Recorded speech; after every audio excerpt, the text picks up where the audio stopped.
السلام عليكم ورحمة الله وبركاته. إن الحمد لله نحمده ونستعينه، من يهده الله فلا مضل له ومن يضلل فلا هادي له، وأشهد أن لا إله إلا الله وحده لا شريك له، وأشهد أن محمدًا عبده ورسوله، أما بعد. فأعوذ بالله من الشيطان الرجيم. بسم الله الرحمن الرحيم. وأنفقوا في سبيل الله ولا تلقوا بأيديكم إلى التهلكة وأحسنوا إن الله يحب المحسنين. اللهم صل على محمد وعلى آل محمد كما صليت على إبراهيم وعلى آل إبراهيم إنك حميد مجيد. اللهم بارك على محمد وعلى آل محمد كما باركت على إبراهيم وعلى آل إبراهيم إنك حميد مجيد.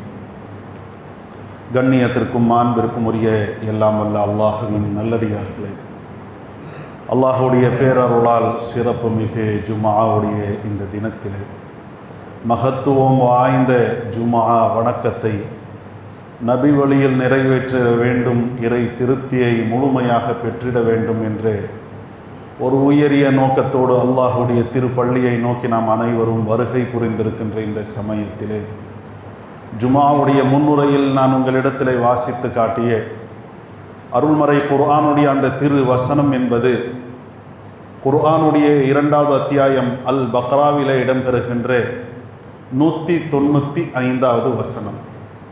அல்லாஹ் ரப்புல் ஆலமீன் அந்த திரு வசனத்தின் வாயிலாக மகத்தான நற்போதனைகளை நமக்கு செய்கின்றான். அல்லாஹ் சொல்கிறான், வஅன்ஃபிகு ஃபீ சபீலில்லாஹ், அல்லாஹுடைய திரு பாதையில் அல்லாஹுடைய திரு பொருத்தத்தை நாடி நீங்கள் செலவிடுங்கள். வலா துல்கு பி ஐதீக்கும் இல தஹ்லுக, இன்னும் உங்களுடைய கரங்களை நாசத்தில் போட்டு விடாதீர்கள். உங்களுடைய கரங்களை கொண்டு உங்களுடைய காரியங்களை கொண்டு உங்களுக்கே நீங்கள் நாசத்தை தேடாதீர்கள். வஅஹ்சினு, நல்லறங்களை செய்யுங்கள், நன்மையை செய்யுங்கள். இன்னல்லாஹ யுஹிப்புல் முஹ்சினீன், நல்லறங்களை செய்யக்கூடியவர்களை அல்லாஹ் நேசிக்கிறான், விரும்புகிறான். அல்லாஹ்வுடைய விருப்பம், அல்லாஹ்வுடைய திரு பொருத்தம் நல்லறங்களை செய்வதிலே இருக்கிறது. நல்லறங்களை செய்யக்கூடியவர்களுக்கு அது கிட்டும் என்று அந்த திருவசனத்தின் வாயிலாக அல்லாஹ் நமக்கு மகத்தான போதனைகளை செய்கின்றான். நல்லறங்களை நாம் செய்ய வேண்டும். எந்த அளவிற்கு என்றால் அல்லாஹ் குர்ஆனுடைய 23வது அத்தியாயத்தில் இடம்பெறக்கூடிய 51வது வசனத்தின் வாயிலாக சொல்கிறான், யா ஐயுஹர் ருசுல், தூதர்களே, நபிமார்களே. நபிமார்கள் என்பவர்கள் யார்? மனித குலத்தினுடைய வழிகாட்டிகளாக திகழக்கூடியவர்கள், மனித குலத்தினுடைய தலைவர்கள். அப்படிப்பட்ட அந்த ஆன்மீகத்தினுடைய தலைவர்களாக திகழக்கூடிய அந்த மனித குலத்தினுடைய வழிகாட்டிகளாக இருக்கின்ற நபிமார்களை அழைத்து அல்லாஹ் சொல்கிறான், யா ஐயுஹர் ருசுல், ரசூல்மார்களே, நபிமார்களே, குலூ மினத் த்வையிபாத், இந்த பூமியிலே உள்ள தூய்மையானதை உண்ணுங்கள். நீங்கள் உண்ணக்கூடிய தூய்மையானதாக இருக்க வேண்டும், ஹலாலானதாக இருக்க வேண்டும். வஅமலு ஸாலிஹா, இந்த உலகத்தினுடைய வாழ்க்கை என்பது வெறும் உண்பதற்கும் பருகுவதற்கும் மட்டுமல்ல. உண்பதற்கும் பருகுவதற்கும் என்று நாம நினைக்கிறோம் பாருங்க, இந்த நினப்பு சரியில்லை என்று நம்மை இல்லை, நம்முடைய தலைவர்களாக திகழுகின்ற நபிமார்களை அழைத்து அல்லாஹ் சொல்றான், வஅமலு ஸாலிஹா, இந்த உலகத்தினுடைய வாழ்க்கையை வெறும் உண்பதற்கும் பருகுவதற்கும் என்ஜாய்மெண்ட்டுக்காகவும் அதே விதமாக ஓய்வெடுப்பதற்காக மட்டும் பயன்படுத்தாதீர்கள். சாலிஹான அமல்களை செய்யுங்கள். இன்னி பிமா தஅமலூன அலீம், நீங்கள் செய்யக்கூடிய நல்ல அமல்களை நான் அறியக்கூடியவனாக இருக்கிறேன், எல்லாம் என்னிடத்தில் பதிவாகிறது என்று அல்லாஹ் ரப்புல் ஆலமீன் நபிமார்களை அழைத்தே நன்மையான காரியங்களுக்குரிய கட்டளையை இடுகிறான் என்றால், நபிமார்களுடைய அந்த வழிகாட்டுதல்களை பின்பற்றுவதற்கு கடமைப்பட்ட நம்மை நோக்கி இந்த கட்டளை எந்த அளவிற்கு பொருந்தக்கூடியதாக இருக்கிறது என்பதை சற்றே நாம் கவனத்தில் கொண்டு பார்க்க வேண்டும். நன்மையான காரியங்களை நாம் செய்ய வேண்டும். வலிகுல்லின் விஜ்ஹத்துன் ஹுவ முவல்லிஹா, ஒவ்வொருவருக்கும் முன்னோக்கக்கூடிய ஒரு இலக்கு இருக்கிறது, திசை இருக்கிறது. அந்த திசையை அவர்கள் முன்னோக்குகிறார்கள். உங்களுக்கும் ஒரு இலக்கு சொல்லப்பட்டிருக்கிறது. அந்த இலக்கு என்ன? ஃபஸ்தபிகுல் கைராத், நன்மையான காரியங்களுக்கு நீங்கள் முந்திக் கொள்ளுங்கள். நன்மையான காரியங்களை நீங்கள் அதிகமாக செய்து கொள்ளுங்கள். ஐனமா தகூனு யஅதி பிகுமுல்லாஹு ஜமீஆ, இந்த நன்மையான காரியங்கள் கண்டிப்பா உங்களுக்கு உதவும். எப்போ உதவும்? மக்கள் அனைவரையும் அல்லாஹ் திரட்டக்கூடிய, ஒன்று சேர்க்கக்கூடிய ஒரு நாள் இருக்கிறது. அந்த நாள் என்பது வரும் என்பதிலே எந்த டவுட்டும் கிடையாது, சந்தேகமும் கிடையாது. அந்த நாளிலே உங்களுக்கு இந்த நன்மையான காரியங்கள் பிரயோஜனப்படக்கூடியதாக இருக்கிறது. ஆக நன்மைகளுக்கு நீங்கள் முந்திக் கொள்ளுங்கள் என்று அல்லாஹ் ரப்புல் ஆலமீன் நமக்கு கட்டளை இடுகின்றான். நபிகள் நாயகம் ஸல்லல்லாஹு அலைஹி வஸல்லம் அவர்கள் குறிப்பிடுகிறார்கள், பாதிரு பில் அமாலி ஃபித்னன், ஃபித்னாக்கள் வருவதற்கு முன்னால் நன்மைக்கு முந்திக் கொள்ளுங்கள். ஃபித்னா என்றால் குழப்பம் என்றால் எதிலே தெளிவு இல்லையோ, இது சரியா அது சரியா என்று சொல்லி மனிதர்கள் குழப்பம் அடைவார்களோ, அப்படிப்பட்ட அந்த குழப்பமான காலகட்டங்கள், தருணங்கள் நமக்கு முன்னால் வந்து கொண்டே இருக்கிறது.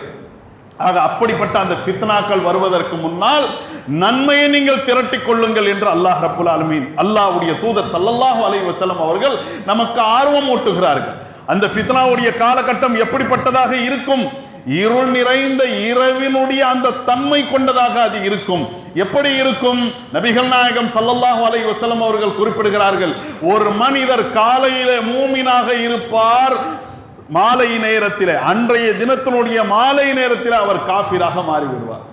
ஒருவர் மாலை நேரத்தில் காஃபிராக இருப்பார், அடுத்த அந்த காலை பொழுதை அவர் அடையக்கூடிய சமயத்தில் அவர் மூமினாக மாறுவார். நிலை தன்மை என்பது உறுதியற்ற ஒரு காலகட்டம் வரும். அப்படிப்பட்ட அந்த காலகட்டங்கள் எல்லாம் வருவதற்கு முன்னால் நீங்கள் நன்மைகளை திரட்டிக் கொள்ளுங்கள், நன்மைகளை நீங்கள் அதிகமாக சேகரித்துக் கொள்ளுங்கள் என்று அல்லாஹ்வுடைய தூதர் ஸல்லல்லாஹு அலைஹி வஸல்லம் அவர்கள் நமக்கு கட்டளை இட்டிருக்கிறார்கள். ஆக நன்மையான காரியங்களை நாம் செய்ய வேண்டும். நன்மையான காரியங்கள்ல எந்த ஒன்னையும், அது பெரியதோ சிறியதோ, இளக்காரமாக நாம் நினைக்க கூடாது. லா தஹ்கிரன்ன மினல் மஅரூஃபி ஷையா, நன்மையான காரியங்கள்ல எந்த ஒன்றையும் நீங்கள் இளக்காரமாக, ஏளனமாக கருதி விடாதீர்கள். வலவ் அன் தல்கா அஹாக பிவஜ்ஹின் தல்கின், உங்களுடைய ஒரு சகோதரனை மலர்ந்த முகத்தோடு நீங்க சந்திப்பீங்களே, அண்ணே நல்லா இருக்கிறீங்களா, பாய் நல்லா இருக்கிறீங்களா என்று மலர்ந்த முகத்தோடு சந்திக்கிறீங்களே, அதற்கும் அல்லாஹ்விடத்திலே நன்மை இருக்கிறது. அதையும் நீங்கள் ஏளனமாக கருதி விடாதீர்கள் என்று அல்லாஹ்வுடைய தூதர் ஸல்லல்லாஹு அலைஹி வஸல்லம் அவர்கள் நமக்கு கட்டளை இட்டிருக்கிறார்கள். இந்த நன்மையான காரியங்களை, நல்ல அமல்களை, சாலிஹான அந்த விஷயங்களை நாம் செய்வோம் என்றால் அவை அனைத்திற்கும் அல்லாஹ்விடத்திலே கூலி இருக்கிறது.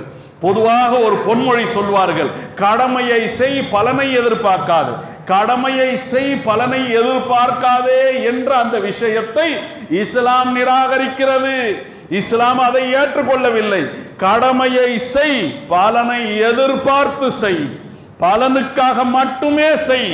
அந்த பலன் இந்த உலகத்தை விட மறுமையிலே கிடைக்க வேண்டும் என்ற அந்த தேட்டத்தோடு செய். அதான் இஸ்லாம் சொல்லக்கூடியது. அவ்வாறு நான் நன்மையான காரியம் செய்வோம் என்றால் நமக்கு மகத்தான கூலி அல்லாஹ்விடத்தில் இருக்கிறது. அல்லாஹ் சொல்றான், வயஜ்ஸி அல்லதீன அஹ்ஸனு பில் ஹுஸ்னா, யார் நன்மையை செய்கிறார்களோ அவர்கள் செய்த அந்த நன்மைக்குரிய அந்த அழகிய காரியத்திற்குரிய கூலியும் அழகியதாக இருக்கிறது.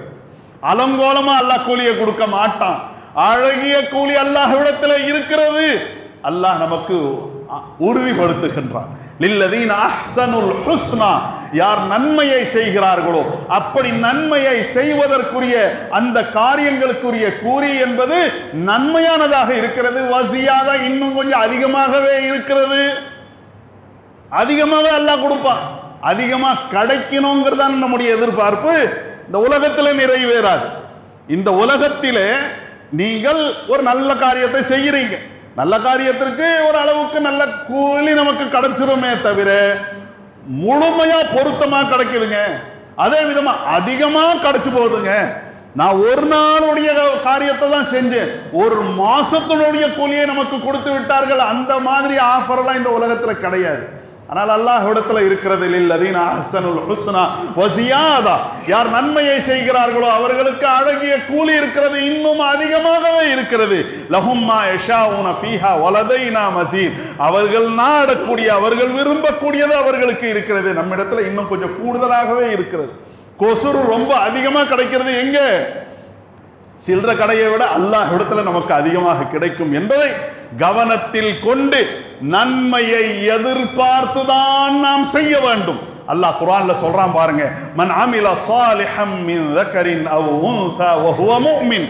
இந்த உலகத்திலே வாழுகின்ற ஒரு மூமின், அவர் ஆணாக இருக்கட்டும் பெண்ணாக இருக்கட்டும், ஈமான் உள்ள நிலையிலே அவர் நன்மையான காரியத்தை செய்வார் என்றால் ஃபலனுஹ்யியன்னஹு ஹயாத்தன் தய்யிபா, அவர்களுக்கு தூய்மையான வாழ்க்கையை நாம வாழச் செய்வோம். அவர்களுடைய வாழ்க்கையே தூய்மையானதாக இருக்கும். அப்பழுக்கற்ற அந்த வாழ்க்கை அவர்களுக்கு நாம வாழச் செய்வோம். ஃபலனுஹ்யியன்னஹு ஹயாத்தன் தய்யிபா وَلَنَجْزِيَنَّهُمْ أَجْرَهُمْ بِأَحْسَنِ الَّذِي كَانُوا يَعْمَلُونَ. அவர்கள் என்ன அழகிய, மிக அழகிய நல்ல காரியங்களை செய்தார்களோ அதைவிட கூடுதலான கூலி நாம் அவர்களுக்கு வழங்குவோம் என்று அல்லாஹ் குர்ஆன்ல ஒன்றில்ல பல வசனங்கள்ல அல்லாஹ் சொல்றான். நான் வாசித்த அந்த வசனம் என்பது குர்ஆனுடைய 16வது அத்தியாயம் சூரத்துன் நஹல்ல இடம்பெறக்கூடிய வசனமாக இருக்கிறது. ஆக அல்லாஹ் இடத்துல கூலியை எதிர்பார்த்து தான் நாம செய்ய வேண்டும். நாமெல்லாம் அதிகமா ஓதுற சூரத்துர் ரஹ்மான்ல அல்லாஹ் சொல்றான், ஹல் ஜஸாஉல் இஹ்சானி இல்லல் இஹ்சான். நன்மைக்கு நன்மையை தவிர வேறு என்ன கூலி இருக்க முடியும்? நன்மைக்கு தீமையா நாம கொடுப்போம்? இல்லை. அம் நஜஅலுல் முத்தகீன கல் ஃபுஜ்ஜார். இறை அச்சமுள்ளவர்களை குற்றவாளிகளை போன்று நாம் நடத்த மாட்டோம். ஈமான் கொண்டு நல்ல காரியங்களை செய்யக்கூடியவர்களை காஃபிர்களை மாதிரி, முஸ்ரிக்களை மாதிரி நாம் நடத்த மாட்டோம் என்று அல்லாஹ் குர்ஆனிலே நமக்கு உத்தரவாதத்தை தருகின்றார். ஆக நன்மையான காரியங்களை நாம் செய்ய வேண்டும். எப்படி செய்ய வேண்டும்? அல்லாஹ்விடத்தில் கூலியை பெற வேண்டுமே என்ற அந்த எதிர்பார்ப்போடு தான் நாம் செய்ய வேண்டும். கடமையை நான் செய்கின்றேன், இறைவா இதற்குரிய கூலியை நீ தர வேண்டும். அல்லாஹ்வை விட அழகிய நற்கூலிகளை நமக்கு வழங்கக்கூடியவன் யாரும் இல்லை என்ற அந்த உறுதிப்பாடோடு நன்மையான காரியங்களை செய்யக்கூடியவர்களாக நாம் இருக்க வேண்டும். அந்த நன்மையான காரியங்களை செய்வதற்காகத்தான் அல்லாஹ் இந்த உலகத்தில் நமக்கு இந்த வாழ்க்கையை கொடுத்திருக்கிறான் என்பதையும் உறுதி கொள்ள வேண்டும். ஆதாரம் உங்களுக்கு வேண்டுமா? குர்ஆனிலே நிறைய ஆதாரங்கள் கொட்டி கிடக்கிறது. நாம் அனைவரும் அறிந்து வைத்திருக்கக்கூடிய குர்ஆனுடைய 67வது அத்தியாயத்தினுடைய துவக்க வசனங்களை வாசியுங்கள். தபாரக்கல்லதி பியதிஹில் முல்கு வஹுவ அலா குல்லி ஷைஇன் கதீர். தம்முடைய கரத்திலே அரசாட்சியை வைத்திருக்கின்ற அல்லாஹ் என்பவன் அவன் தூய்மையானவனாக இருக்கிறான். வஹுவ அலா குல்லி ஷைஇன் கதீர். அவன் ஒவ்வொரு பொருளின் மீதும் அவன் நிலையான ஆற்றல் உள்ளவனாக இருக்கிறான். நிலையான ஆற்றல் உள்ள, பாக்கியம் பொருந்திய அரசாட்சியை தம்முடைய கரத்திலே வைத்திருக்கின்ற அந்த அல்லாஹ் தான் ஹலகல் மௌத வல் ஹயாத்த. இந்த மனிதர்களுக்கு மௌத்தையும் ஹயாத்தையும் படைத்திருக்கிறான். மௌத் என்றால் இல்லாம இருக்கிற காலகட்டம், இல்லாம போற காலகட்டம், இல்லாம இருக்கிற காலகட்டம், இல்லாம போற காலகட்டம். இதற்கு இடையிலே ஹயாத் என்ற ஒரு வாழ்க்கையை கொடுத்திருக்கிறான், உயிரை கொடுத்திருக்கிறான், வாழ்க்கையை, வாழ்வாதாரங்களை கொடுத்திருக்கிறான், சகலத்தையும் கொடுத்திருக்கிறான். அல்லாஹ் எவ்வளவு கொடுத்திருக்கிறான், எண்ணினோம் என்று சொன்னால் எண்ணி முடிக்க முடியாதுங்கிற அளவிற்கு அவ்வளவோ அருட்களை அல்லாஹ் கொடுத்திருக்கிறான். ஏன் கொடுத்தான்? அல்லாஹ் அதற்கு அடுத்து சொல்றான், லியபுலுவக்கும், உங்களை பரீட்சித்து பார்க்க வேண்டும் என்பதற்காக, உங்களை சோதிக்க வேண்டும் என்பதற்காக. என்ன சோதனை? லியபுலுவக்கும் ஐயுக்கும் அஹ்ஸனு அமலா, உங்களில் அழகிய காரியத்தை, சரியில்லை, சரியான அர்த்தம் என்ன தெரியுமா? உங்களில் மிக அழகிய நல்ல காரியங்களை செய்யக்கூடியவர்கள் யார் என்று பரீட்சித்து பார்ப்பதற்காகத்தான் அல்லாஹ் இந்த உலகத்தினுடைய வாழ்க்கையை கொடுத்திருக்கின்றான். அவன் மன்னிக்க கூடியவன், நிலையான அன்புள்ளவன், நிகரற்ற அன்புள்ளவன். ஆக அப்படிப்பட்ட மன்னிக்க கூடிய இறைவன் நமக்கு இந்த உலகத்தினுடைய வாழ்க்கையை ஏன் கொடுத்திருக்கிறான்? மிக அழகிய நல்ல காரியத்தை செய்ய வேண்டும் என்பதற்காக. மிக அழகிய நல்ல காரியத்தை செய்ய விடாம நம்முடைய உள்ளம் நம்மை தடுக்கும், நம்முடைய நஃப்ஸ் நம்மை தடுக்கும், நம்முடைய மனோ இச்சை நம்மை தடுக்கும். அதைவிட மகத்தான ஷைத்தான் என்பவன் நம்மை தடுப்பான். தடுக்கக்கூடிய அந்த சமயத்திலே உடனே மீண்டும் மிக அழகிய நல்ல காரியத்தை நோக்கி நாம் விரையக்கூடியவர்களாக இருக்க வேண்டும். வாரத்தினுடைய 6 நாள் இப்படி அப்படி போயிரும். 7வது நாள் மக்களே, மூமின்களே, இறை நம்பிக்கையாளர்களே, ஒரு ஜும்மாவுடைய உரை. அதே விதமாக இன்ன பிற அல்லாஹுடைய ஆற்றல்களை நினைவுபடுத்தக்கூடிய அந்த உரைகள், அந்த ஆக்கங்கள் நம்மிடத்தில் வருகின்ற அந்த சமயத்தில் உடனே சுதாரிக்க வேண்டும். இன்னல்லதீன தகவ் இதா மஸ்ஸஹும் தாயிஃபும் மினஷ் ஷைத்தான். இறை அச்சமுள்ளவர்கள் யார் என்றால் ஷைத்தானுடைய தீண்டுதல்கள் அவர்களுக்கு வருகின்ற அந்த சமயத்தில் ததக்கரு, உடனே சுதாரிப்பார்கள். ஃபைதாஹும் முபஸிரூன், அறிவோடு அவர்கள் செயல்படுவார்கள். அறிவோடு செயல்பட வேண்டும் என்பதற்காகத்தான் அல்லாஹ் இந்த உலகத்தினுடைய வாழ்க்கையை கொடுத்திருக்கிறான். அந்த அறிவை நாம எப்போ தக்க வைப்போம்? அழகிய நல்ல காரியங்களை இல்லை, மிக அழகிய நல்ல காரியங்களை நாம் செய்யக்கூடிய அந்த சமயத்திலே என்பதை நாம் கவனத்தில் கொள்ள வேண்டும். மிக அழகிய நல்ல காரியங்கள் எது? இஸ்லாம் சொல்லக்கூடிய எல்லாமே மிக அழகிய நல்ல காரியங்கள் தான். இஸ்லாம் சொல்லக்கூடிய இறை நம்பிக்கையாக இருக்கட்டும், தொழுகையாக இருக்கட்டும், நோன்பாக இருக்கட்டும், ஜகாத்தாக இருக்கட்டும், ஹஜ்ஜாக இருக்கட்டும், தாய் தகப்பனுக்கு கட்டுப்படு என்று அல்லாஹ் நமக்கு சொல்லி இருக்கிறானே அந்த கட்டுப்பாடுகளாக இருக்கட்டும், சமுதாயத்தை பற்றி சிந்தி சமுதாயத்திற்காக செயல்படு அந்த நல்ல காரியமாக இருக்கட்டும், நாம் செய்யக்கூடிய துஆவாக இருக்கட்டும், கொள்கை உறுதியாக இருக்கட்டும், எல்லாமே மிக அழகிய நல்ல காரியம். அந்த அழகிய நல்ல காரியம் நமக்கு நல்லது, நம்முடைய உளவியலுக்கு நல்லது. நாமெல்லாம் இன்றைக்கு மனிதர்களாக இந்த தோற்றத்தை பெற்றிருக்கிறோம் பாருங்க. இந்த கை, காலு, கண்ணு, மூக்கு, வாய், இது எல்லாவற்றை விட நம்முடைய சிந்தனை மகத்தானது, நம்முடைய உள்ளம் மகத்தானது. அதற்கு சாவு கிடையாது. நம்முடைய உள்ளம் சிந்தனை இருக்கிறது. நம்ம இந்த பாடியிலிருந்து உயிர் பிரிஞ்ச உடனே அல்லாஹ்வுடைய கட்டளை அல்லாஹ்விடத்துல போயிரும். ஏதோ ஒரு ரூபத்தில் அது இருந்து கொண்டே இருக்குமே தவிர அதற்கு மரணம் கிடையாது. இந்த பாடிக்கு தான் மரணம். இந்த பாடி நாம் எல்லாம் இருக்கிறோமே, நம்முடைய இந்த உடல் இது மண்ணை தின்றும். ஆனால் நம்முடைய சிந்தனை, நம்முடைய அழகிய நல்ல காரியங்கள் அது தூண்டி நாம செஞ்சோம் பாருங்க. அந்த அந்த அந்த தூண்டுதலோடு நாம வணக்கத்தை நோக்கி நடந்து வந்தோமே, வணக்கத்தை செய்தோமே, கைகளை உயர்த்தினோமே, குனிஞ்சோமே, நம்முடைய நாவால் நாம ஓதினோமே, கேட்டோமே, இவை எல்லாம் நிலையாக உள்ளது. இதற்கு மரணம் கிடையாது. இதற்கு இந்த உடம்புக்கு தான் சாவு. இந்த உடம்பு தான் என்னைக்கோ ஒரு நாள் உயிர் விட்டு இந்த உடம்பை விட்டு பிரிஞ்சிரோமே தவிர இதை நாம் கவனத்தில் கொள்ள வேண்டும். ஆக இஸ்லாம் கற்றுக் கொடுக்கக்கூடிய அந்த காரியங்கள் எல்லாமே மிக அழகியது. மிக அழகியது என்றால் நம்முடைய உடலுக்கும் அழகியது. நாம நோன்பு வைக்கிறோம், அதை கொண்டு எவ்வளவு நன்மைகள், போய் மருத்துவர்கள்ட்ட கேட்டு பாருங்க, அவ்வளவு நன்மைகள் இருக்கிறது. அதே விதமாக நாம தொழுகின்றோம், கைகளை உயர்த்துவதாக இருக்கட்டும், கைகளை கட்டி நிற்கிறதா இருக்கட்டும், அதற்கு அடுத்த ருக்கு செய்வதாக இருக்கட்டும். ரமதானுடைய சமயங்கள்ல எல்லா நாளுக்கு தான் இரவு தொழுகை. ஆனா நம்ம என்ன பண்றோம், ரமதானுக்கு மட்டுமே பிரத்யேகங்கிற மாதிரி நின்று வணங்குறோமே. இப்ப இந்த மாதிரியான இந்த தொழுகை என்பது கொடுக்கப்பட்டிருக்கிறது. வேற வேற சமுதாயத்தை சேர்ந்தவர்கள் எல்லாம் தம்முடைய வணக்கத்திற்காக என்று சொல்லி வணக்க ஸ்தலங்களை நோக்கி போவார்கள். ஆனால் அவர்கள் பெறக்கூடிய மன நிம்மதிகளை விட இங்க மன நிம்மதி அதிகமாக இருக்கிறது.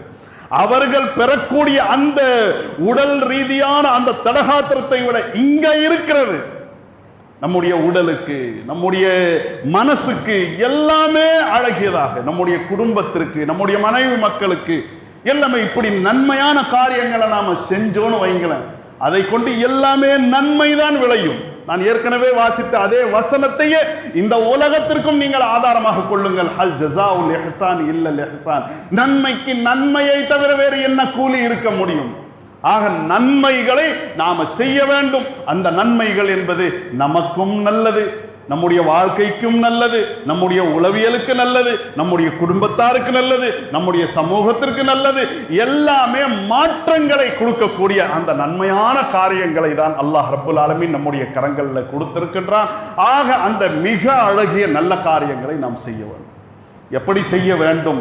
அல்லாஹ் ஏத்துக்கணுமே என்ற அந்த தேட்டத்தோடு செய்ய வேண்டும். அல்லாஹ்விடத்துல கூலியை எதிர்பார்த்து தான் செய்யணும். அதே விதமா கூலியை அல்லாஹ் எப்போ கொடுப்பான்? அவன் ஏத்துக்கிட்டா தானங்க கொடுப்பான். அவன் ஏற்றுக்கொண்டால் தான் கொடுப்பான். இப்ப நம்ம எல்லாம் எஸ்ஐஆர் ஃபார்ம் ஃபில் பண்ணி கொடுத்துருக்கிறோம். அவன் ஏத்துக்கிட்டாதான் அந்த லிஸ்ட்ல நாம வர முடியும். சரிங்களா? அந்த விதமாகத்தான் அதுல மனிதன் குளறுபடி செஞ்சிருவான். ஆனால் அல்லாஹ் ரப்பல் ஆலமீன் அப்படி செய்ய மாட்டான்.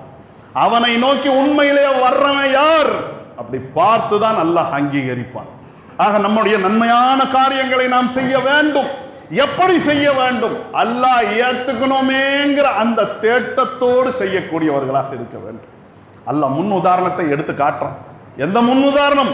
மிகச்சிறந்த முன்னுதாரணத்தை அல்லாஹ் எடுத்து காட்டுறான். நபி இப்ராஹிம் அலைஹிஸ்ஸலாத்து வஸ்ஸலாம் லேசுப்பட்டவர்களா? அல்லாஹ்வுடைய தூதருக்கு அல்லாஹ் கட்டளை இடுகிறான். சும்மா அவ்ஹைனா இலைக அனித்தபிஅ மில்லத இப்ராஹிம ஹனீஃபா. இதோ இப்ராஹிம் இருக்கிறாரே, இப்ராஹிம் சென்ற அந்த வழிமுறையை நீங்கள் கடைபிடிக்க வேண்டும். தூதரே, உங்களுக்கு நாம் வஹ்யை அறிவித்திருக்கிறோம் என்று தூதருக்கு இப்ராஹிமுடைய மில்லத்தை கடைபிடிக்கக்கூடிய அவசியத்தை அல்லாஹ் சொல்கிறான் என்றால் அந்த இப்ராஹிம் அலைஹிஸ்ஸலாம் எவ்வளவு உயர்ந்தவர்களாக இருந்திருக்க வேண்டும்.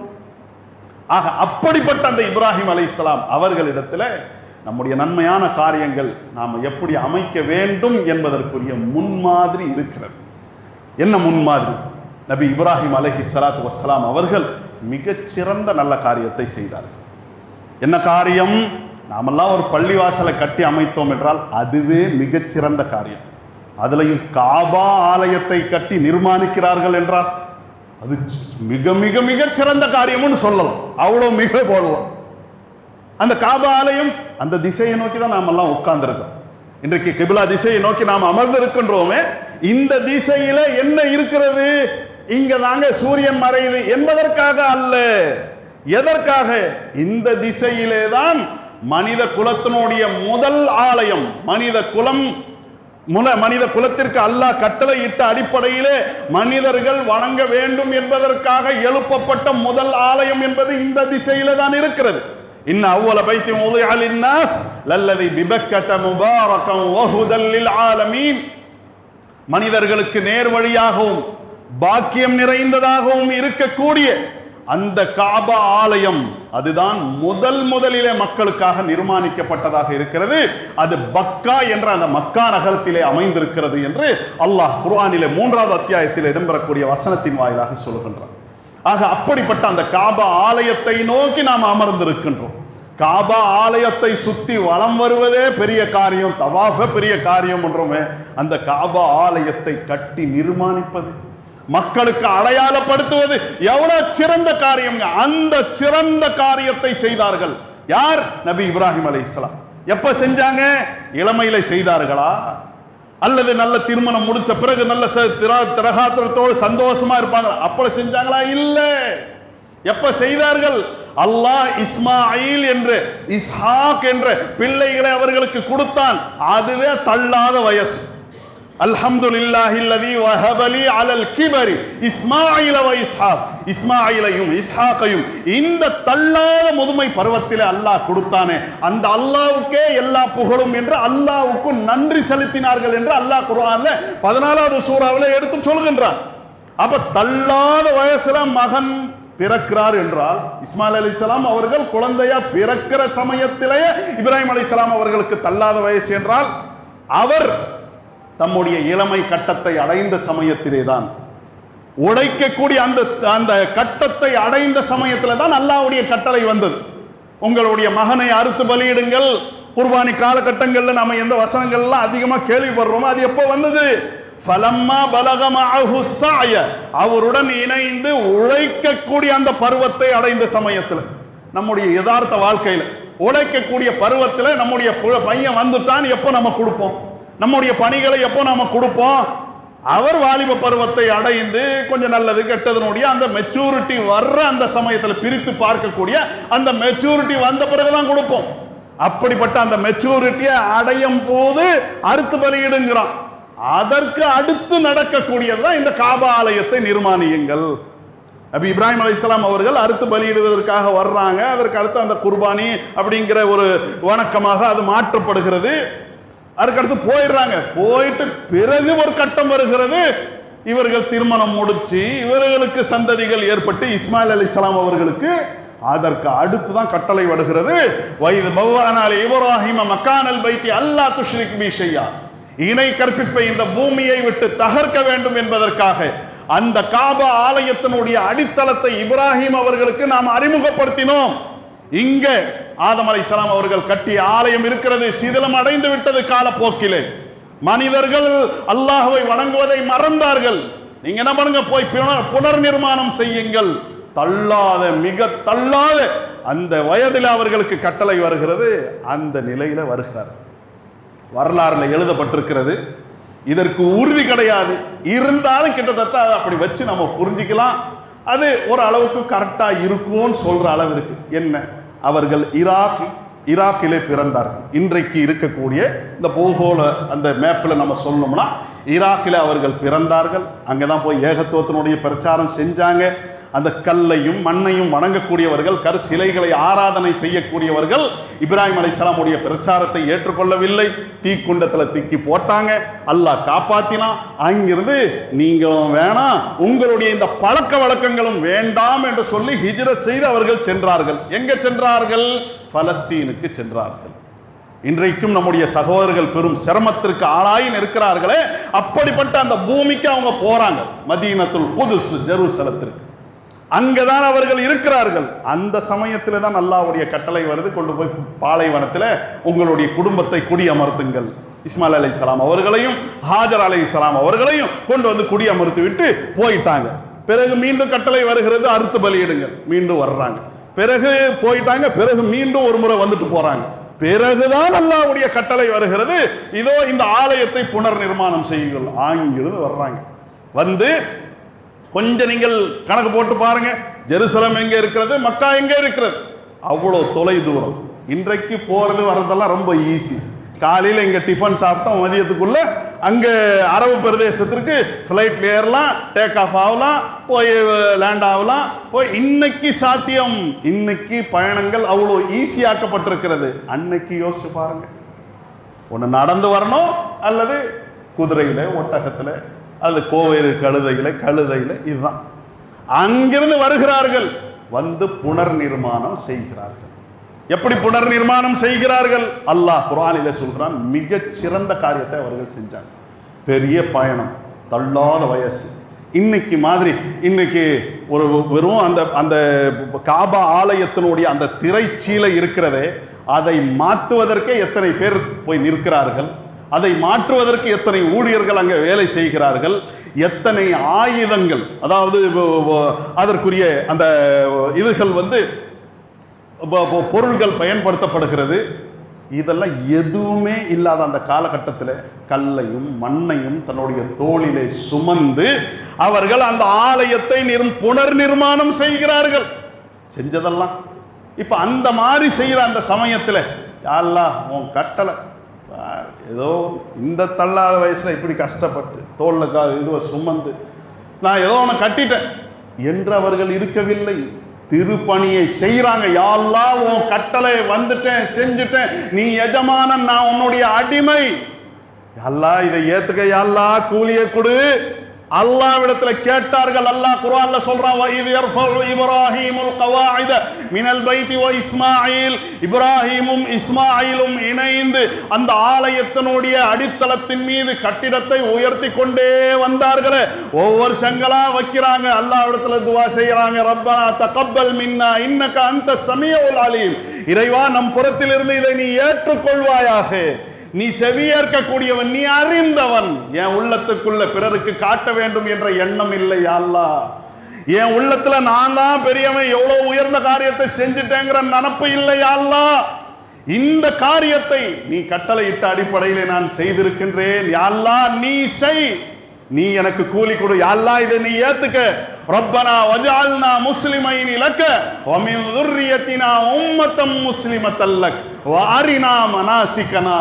யா அல்லாஹ் இந்த ஆலயத்தினுடைய அந்த கட்டிடத்தை கட்டுறதுக்காகத்தான் நான் வந்திருக்கிறேன். ஆனால் இந்த ஆலயத்தை மையமாக வைத்து என்ன வணக்க வழிபாடுகள் இருக்கிறதோ அதை நீ கற்றுக் கொடு யா அல்லாஹ். நான் ஏன் புறத்தில் இருந்து செய்யக்கூடாது, நீ கற்றுக் கொடுத்த அடிப்படையில் நான் செய்ய வேண்டும்.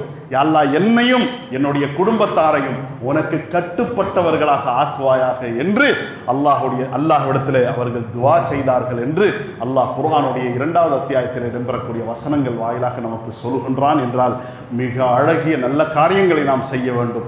எப்படி செய்ய வேண்டும்? அல்லாஹ்விடத்தில் கூலியை கண்டிப்பாக எதிர்பார்த்து செய்ய வேண்டும். அல்லாஹ் ஏத்துக்கணுமே என்ற அந்த தேட்டத்தோடு செய்யக்கூடியவர்களாக இருக்க வேண்டும். அது பெரிய அமலாக இருக்கட்டும், சின்ன அமலாக இருக்கட்டும். ஆக அந்த அடிப்படையில் அல்லாஹ் ஏற்றுக்கொள்ளக்கூடிய அடிப்படையில் நம்முடைய எல்லா காரியங்களையும் செய்யக்கூடியவர்களாக அல்லாஹ்வும் ரசூலும் கற்றுக் கொடுத்த அடிப்படையில் நம்முடைய மார்க்கத்தை முன்னெடுக்கக்கூடிய நல்ல மக்களாக நாம் திகழ வேண்டும். அல்லாஹ் அருள் புரிவானாக. வல்ஹம்துலில்லாஹி ரப்பில் ஆலமீன்.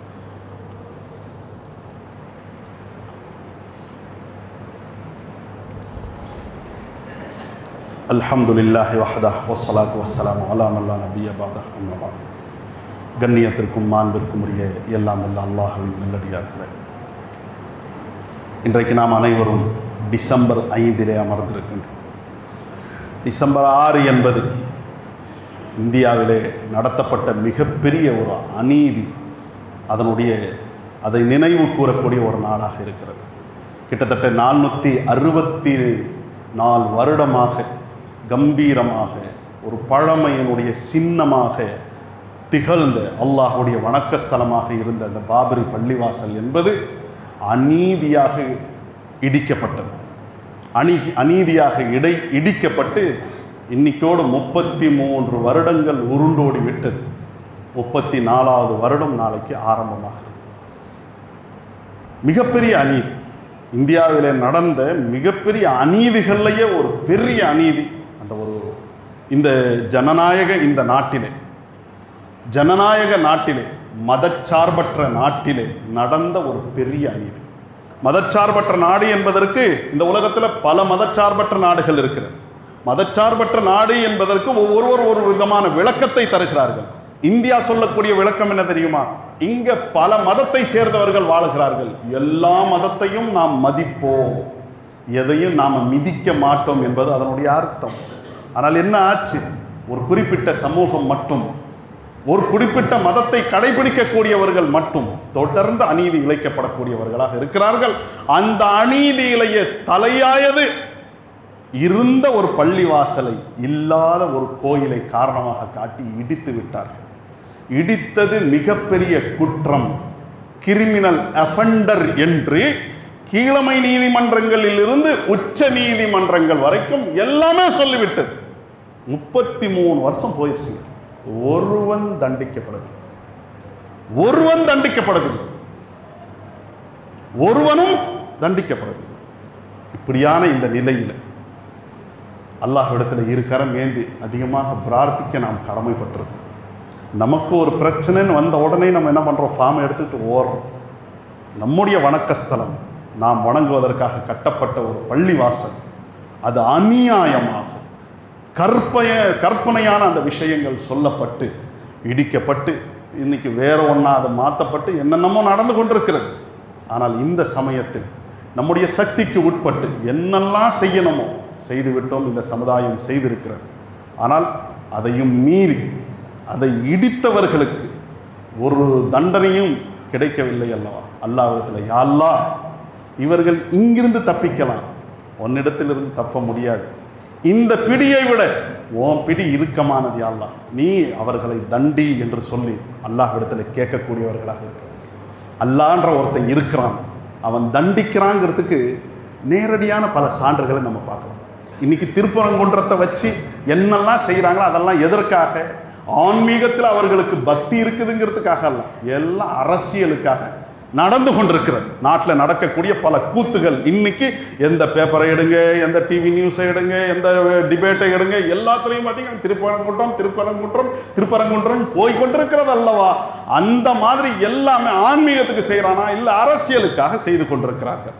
அப்படி அரசியலுக்காகத்தான் அந்த பள்ளிவாசலில் கையை வச்சு நாம அரியாசனத்தை கைப்பற்றி எங்கேயோ போயிடணும் நினைச்சவனுடைய நினப்புலெல்லாம் எல்லாம் மண்ணை போட்டு அவர்கள் எவெல்லாம் அதற்கு காரணமாக அவெல்லாம் அட்ரஸ் இல்லாமல் ஆயிட்டான். அவன் கையை பிடிச்சி வளர்த்தவன்லாம் இன்னைக்கு அவனை போட்டு மிதித்து விட்டு அரியாசனத்தில் அமர்ந்திருக்கக்கூடிய ஒரு நிலைகளை நாம் பார்க்கிறோம். எல்லாத்தையும் தெளிவாக சொல்லி புரிய வைக்க வேண்டியதெல்லாம் இல்லை. நாம் அனைவரும் நன்றாக விளங்கியவர்களாக இருக்கிறோம். அட்ரஸ் இல்லாமல் அல்லாஹ் எப்படி இந்த உலகத்திலேயே ஆக்கி இருக்கிறான் அப்படிங்கிறது ஒரு பெரிய பாடமாக இருக்கிறது. இப்படிப்பட்ட இந்த நிலையில அல்லாஹ்விடத்தில் இருக்கிறோம் ஏந்தி, யா அல்லாஹ், இந்த உலகத்தினுடைய நீதிமன்றங்களை விட்டெல்லாம் இவர்கள் தப்பித்திருக்கிறார்கள். உன்னுடைய நீதிமன்றம் ஒன்று இருக்கிறது, உன்னுடைய விசாரணை ஒன்று இருக்கிறது. யா அல்லாஹ், இவர்களை கடுமையாக தண்டி என்று அல்லாஹ்விடத்தில் துவா செய்ய வேண்டும். அல்லாஹ்வுடைய தூதர் ஸல்லல்லாஹு அலைஹி வஸல்லம் அவர்கள் குறிப்பிடுகிறார்கள், அவ்வுலுமு வுலுமாத்துன் யௌமல் கியாமா, இந்த உலகத்திலே ஒரு அநீதியை இழைத்தவன் நாளைக்கு பல அநீதிகளாக அந்த அநீதியை அவன் பார்ப்பான்.